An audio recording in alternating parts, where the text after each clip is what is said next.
آپ سب جانتے ہیں کہ گوروں میں اور ہم میں کیا فرق ہے۔ ہم اس حد تک پیچھے ہیں کہ جس طرح کہتے ہیں کہ 100 سال پتہ نہیں کتنا ہم گوروں سے پیچھے جا رہے ہیں اور مزید پیچھے ہو رہے۔ تو اگر نظر دوڑائی جائے تو گورا کچھ نہ کچھ ایجاد کر رہا۔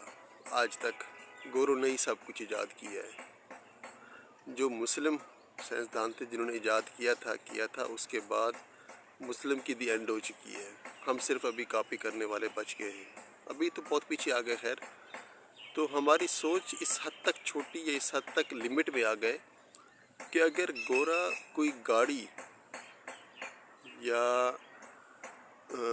کوئی فلیٹ نئے سٹائل کا کوئی چیز ایجاد کرتا جو پچھلی ایجاد سے اس میں بہتری ہو، تو ہم اس کی طرح کی ایجاد نہیں کرتے، اس کی طرح کا خود دماغ نہیں دوڑاتے کہ اس میں کیا خوبی خامی ہے اور اس کو ہم مزید بہتر کس طرح کر کے لے کے آئیں، ورلڈ کو دیں یا دنیا کو دیں، ادر کنٹریز کو دیں۔ ہم صرف وہی چیز خرید لیتے کہ آج اس کا فیشن آ چکا ہے، مارکیٹ میں یہ چیز نئی ہے، اس کو لے لیں۔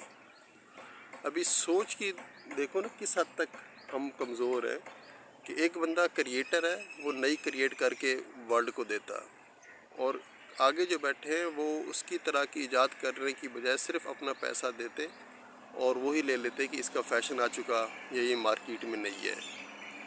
ابھی اس حد تک جس قوم کی سوچ بن چکی ہو، اور اب تو یہ حالت یہ ہے کہ اگر گورا ٹنڈ بھی کرا لے نا اپنے سر کو سکون دینے کے لیے، وہ اپنے بالوں کو سوار کے اگر اکتا گیا ہو تو وہ ٹنڈ کرا رہے، تو ہمارے ہاں فیشن آ جاتا کہ بھی آج کل ٹنڈ کا فیشن آ چکا ہے۔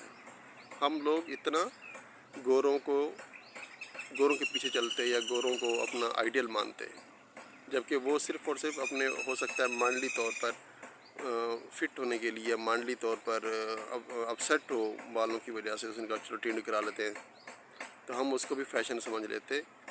برائے کرم، ہمیں گوروں سے بھی فاسٹ ہونا ہے اگر ہم نے ترقی کرنی ہے۔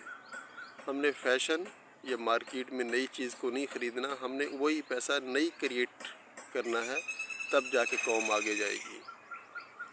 اور گورا کیا سوچ کر کیا چیز بناتا اور ہم کیا سوچ کر کیا لے رہے، یہاں پر سوچ میں کتنا فرق ہے، اندازہ آپ خود لگا لیں۔